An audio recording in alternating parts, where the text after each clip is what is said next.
time for another Overwatch League off-season recap. In the first episode of 2022, we've got a few things that have happened since the last video, so I figured it was about time to dive back into the world of news.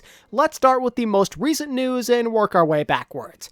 Beginning with the biggest and most recent headline, the NYXL announced their first 5 players for the 2021 season. These were leaked quite some time ago, but as a reminder, New York's core will consist of Yaki, Flora, Myungbong, Gangnam and Kellen. From a general standpoint, this is a great start to their offseason. Each of these individuals bring a lot of promise. The aspect of the roster I personally am the most excited about is of course the DPS. Yaki and Flora on paper sounds like it has a very high ceiling. The two of them carried their respective teams in 2021, so I think they'll both benefit from playing alongside one another. What's excellent about this pairing is their hero pools and how they don't really overlap all that much. Aside from Tracer, their roles are very different. So long as their styles mesh together, this pair should do great things. And honestly, I think that Flora could be even better because with somebody like Yaki on his team, he can focus more on his big time strengths. I mean, he's good at Tracer, but he can focus more on just being an excellent hit scan and Sombra player. It's not going to be like last year where the team was suffering at times in a Tracer meta where he had to play something else. He's all good. He can really just worry about himself essentially and making those big plays. And hey, if the meta calls for something like Tracer Echo, let's say, then you'll probably still see the Flora Tracer from time to time. I'm really excited to witness these two work together. They were both in a tough situation last year, so I think that them working together should lead to some good results in theory. I can already imagine some of the deadly combos these two could run. Sombra Tracer, Tracer Echo, Cassidy May. I have so much hope for these two to become a special duo. And I mean, for the sake of the NYXL, I hope that it all works out. They are clearly the centerpiece of this entire core. As the main playmakers, it's going to be on them to show up consistently. But thankfully, they do have some reliable looking teammates to back them up. I'm a big fan of both Gangnam and Myungbong. It may seem a little weird to sign both of them, but I would say that it's perfectly fine. Lots of other teams have kind of gone with a similar strategy, so why put yourself at a potential disadvantage? Plus, I think the two of them could lead to a good contrast in what kind of style they want to play. Gangnam Jin's presence could maybe lead towards more of a slightly passive team style, while Myungbong could promote more aggression. There's also the hero pools to think about. They cover up each other's weaknesses somewhat well. Myungbong's BAP isn't the greatest, but I think that Gangnam Jin's is a bit more solid. But on the other hand, Gangnam Jin's Ana is a little passive, but Myungbong, he's a bit more known for making those big plays on this character.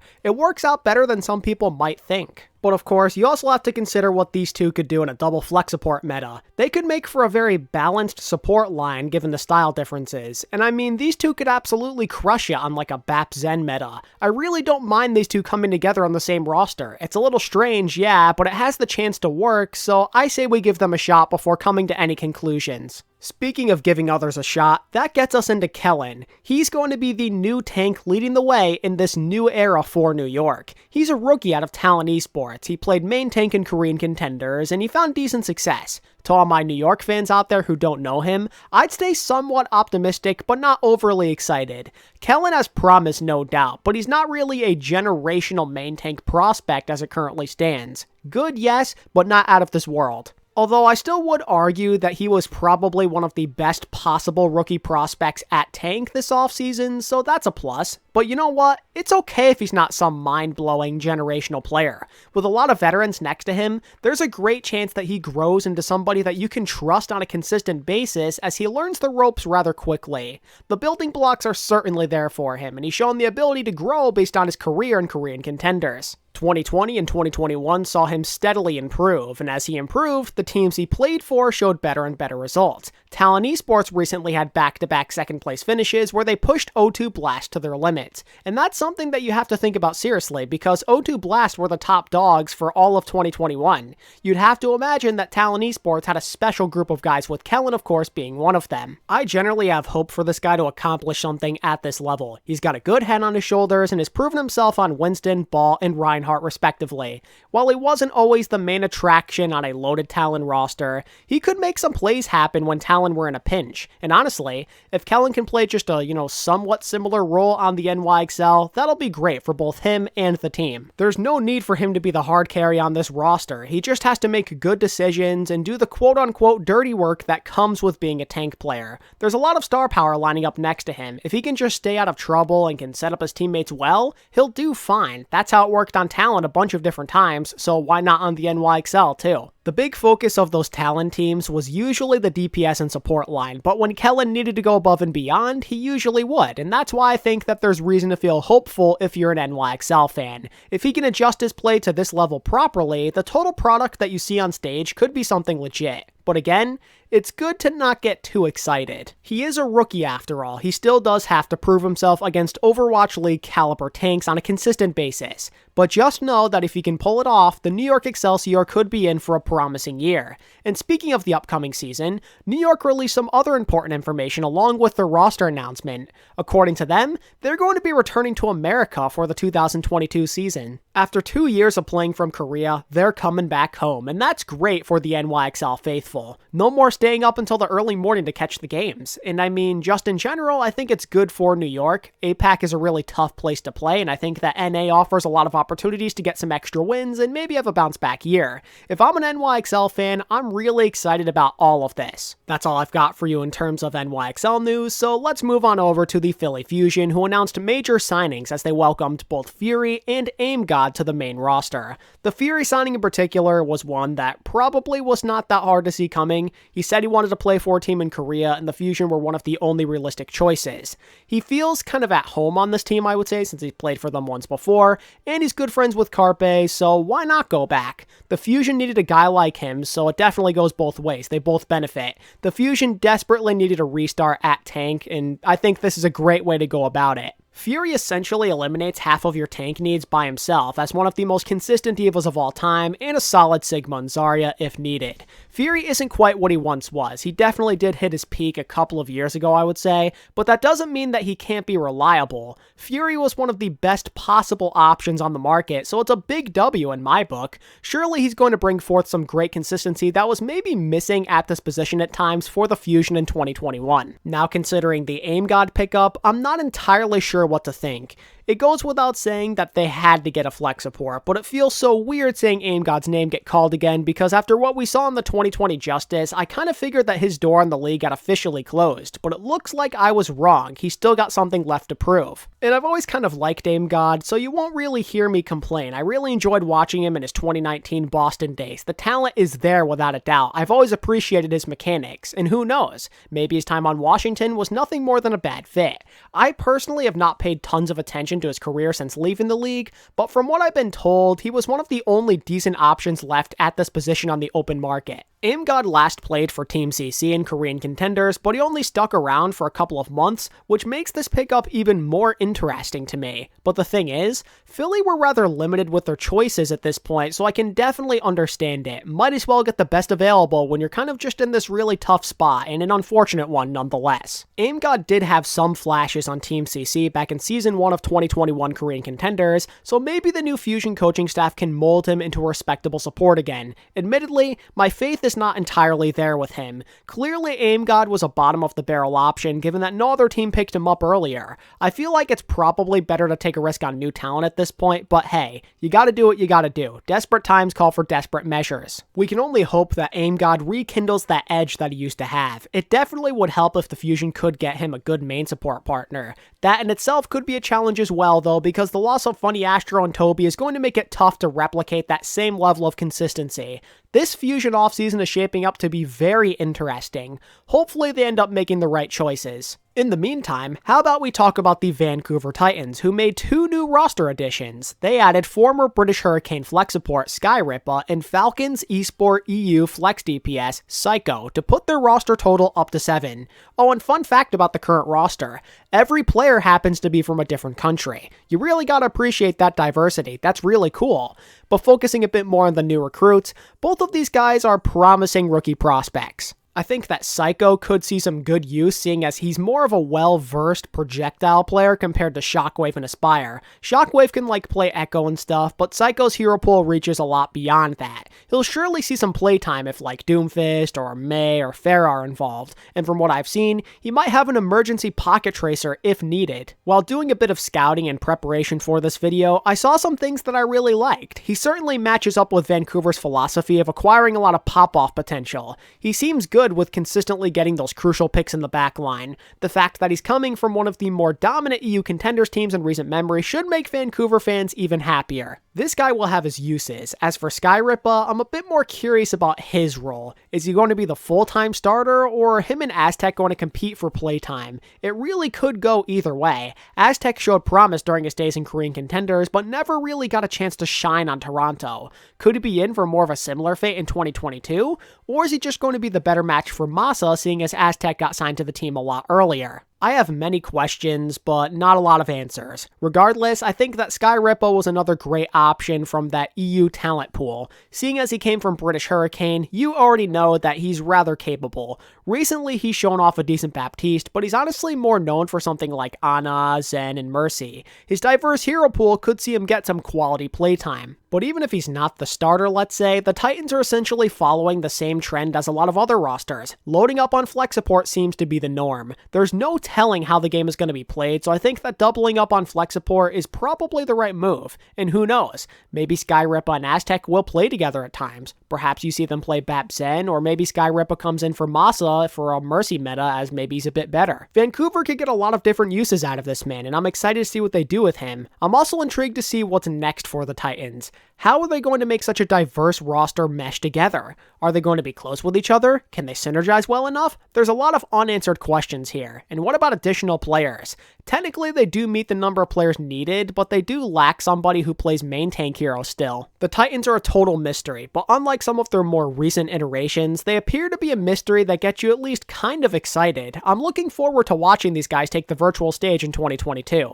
But until then, your Vancouver news for the day comes to a close. Next, we've got a bit of coaching news to cover. The Chengdu Hunters said their goodbyes to Coach RUI for the second time as he transitions into an honorary advisor role. RUI explained that he felt the need to step down since he wanted to focus on his health and family matters. He wants to get settled, and he feels that he doesn't want to be distracted while doing so, which is totally fair to me. He wants to get married and have kids and renovate his home. The man wants to take care of himself, and he felt that stepping down from his coaching role was well needed. Nothing you can really do there. It's very unfortunate for the Hunters, though, because RUI is such a great coach. He's the best coach out of China of all time, in my opinion. His success both this year and in the past are worthy of the highest praise. I feel really bad for Chengdu and their fans because they finally posted excellent results, and now their leader is gone. Moving on without him is not going to be an easy task. There's no guarantee that Chengdu's discipline, synergy, and game planning will be at the same level, but at the end of the day, I think that most Chengdu fans and the players will forever be grateful for what RUI did as their head coach.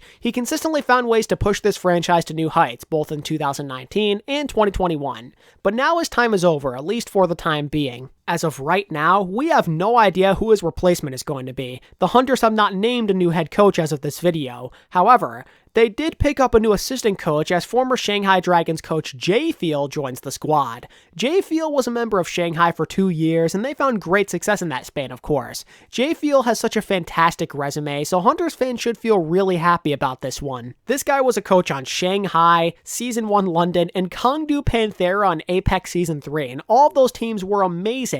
This guy knows what he's doing. It'll be a little tough perhaps, since everything he tells his players will have to be translated since he is Korean, but I'm confident that he will be of use since he has the knowledge. So while Chengdu lose one great coach, they do pick up another one. It's just hard to tell if Chengdu are ever going to be the same. Even with somebody like Jfeel on board, we really don't know if the Hunters can find that new leader. Chengdu have only found real success under the leadership of RUI. Replacing him is going to be really tough. Even with a lot of talent on this roster, it's hard to say if they're going to be guided correctly moving forward. Coaching is a big question mark. What's maybe a bit less of a question mark, though, is the Hunters demoting Tarocookie and Jinmu down to their academy roster, Team Chaser. I don't think anybody is overly disappointed here. Neither of those guys played a pivotal role in the team's success. The team's second half resurgence was more focused on Leaf and Jinmu. These two saw limited playtime, and neither one of them impressed all that much when they did play. This was the right move. Free up some roster space so you can upgrade that DPS line.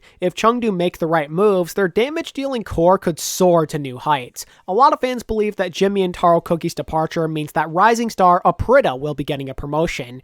Whether or not that happens has yet to be seen, but it surely would make a lot of sense. Chengdu could play a legit double hit scan or tracer sniper comp with him on the roster. No matter who the Hunters decide to pick up to replace these two, I'm just glad that they did something. There's no point in sticking with the guys that you're never going to use. But hey, maybe both Tarocookie and Jimmy still have some sort of future ahead of them. Team Chaser was the top team in Chinese contenders for 2 straight seasons. Some of those players have also taken major strides in their development. They're well coached over there, so perhaps these two could benefit and maybe make their way back to the league one day. But until then, that ends our talk on Chengdu for the day. Now for a quick retirement. Former London Spitfire and British Hurricane off-tank Molf has decided to call it a career. He tried his best to make it back on London like Hottie did, but it just wasn't meant to be. According to him, he was promised another tryout before being let go of, but supposedly never got one. So there might be a little bit of drama in that regard, I suppose. But anyway, Molf believes that it's time to move on. He knows he won't be making a new Overwatch League team this year, and figures it's time to move on to the next chapter in his life. He's 24 years old. He's still young. And because he's still young, he believes it's time to shift his focus to some IRL stuff. There's no point in sticking around when there is just so much for the taking in this world, and I respect his choice and I appreciate what he did in his career. From British Hurricane, to competing in the World Cup, to being on London in the Overwatch League, I think that Molf found great success in his 5 or so years of grinding this game competitively. I for one think that he can leave his career behind feeling proud of what he accomplished. GG to Molf. Good luck with whatever you want to do next. And finally, we wrap up this video with the LA Valiant, who continued to make some moves immediately after my most recent recap. Joining Dion Innovation will be former Hangzhou Spark Flex support Coldest and rookie DPS Becky. Interestingly enough, Becky is also from Korea, which means that the Valiant seem to be very willing to go for this mixed roster approach this year. Becky played for Team Diamond for almost a year, and he adds another touch of flexibility to that Valiant rotation. Becky comes in and fills the holes of projectile, essentially. Innovation has okay flexibility, but I think things like Doomfist and Echo aren't really his cup of tea, and that's where Becky comes in. Dion Innovation used to be a power duo back in the day, but they do not cover everything they need by themselves. Here's how I see it. Becky is extra firepower, but is also a young talent who could be properly molded by No Hill. He's 18 years old, and there's a lot of time for him to keep on getting better. I feel like this pickup could fly under the radar, which is exactly why I recommend watching him carefully. Not a lot of people know about him, and those are the types of players that sometimes break out and really take you by surprise. Becky and Guerrillo both put in some decent work on Team Diamond last year from what I've been told, and now they're both in the Overwatch League. That's gotta be a good sign, right? Even if he's not the main star of the show, Becky could be a complementary piece, and maybe one day he could develop into something more. After the disaster that the Valiant showed us last year, I think we're all just happy that they're showing some sort of promise with some of these new pickups at all, and I think that Becky definitely fits the bill. This pickup I'm definitely on board with. Who I'm not as sure about though is Coldest, because he was on the Spark for 2 years, but pretty much never played. Now maybe he's just not the right fit. We've seen other players thrive after changing teams, but Coldest on paper doesn't really feel like that real difference maker, you know? I'm honestly surprised that the Valiant didn't go for some sort of rookie here. I guess that Chinese contenders right now has a limited number of flex supports on the market. Regardless, Coldest has a lot to prove. Back in the day, he was part of one of the better support duos in Chinese contenders, but that was a long time ago. Things have changed, and I was really hoping the Valiant would maybe get somebody a bit more appealing on paper for such an important position, but I suppose that it never hurts to give somebody like Coldest a chance, because to be fair, he really didn't get many chances on the Spark to really prove what he's got. I have great trust in Coach No Hill's judgment. If he feels that Coldest is the correct fit, then I'm willing to give him a chance. The suspicions are definitely there, but maybe a change of scenery and a new chance at life will be exactly what he needs. The Valiant aren't going for a complete turnaround in one season. Give him the proper resources and the opportunity to actually start from day one, and maybe he'll show you what he's truly capable of as a guy you want to hold on to in the future. You really have to remember that this is only the start of the Valiant's rebuild. Some might even consider it to be the real first year of their image change, and if that's the case, you really gotta give them time. Their roster isn't even complete yet, so honestly, while I definitely am skeptical, it's important to think about the long term. Coldest may only be a temporary piece, who knows, but after the Valiant and what they went through last year, I see no reason why he shouldn't get a chance to prove himself, even if I am maybe a little bit suspicious. But with that being said, ladies and gentlemen, that is going to do it for this episode of the Offseason Recap. How are we feeling about the NYXL and the Fusion, among other things? And when do you think we're going to get even more news? Let me know down in the comments below. And if you enjoyed the video, be sure to give it a like and subscribe if you want to stay up to date on all things Overwatch League news related. And until next time, this is ATP, signing out. Peace.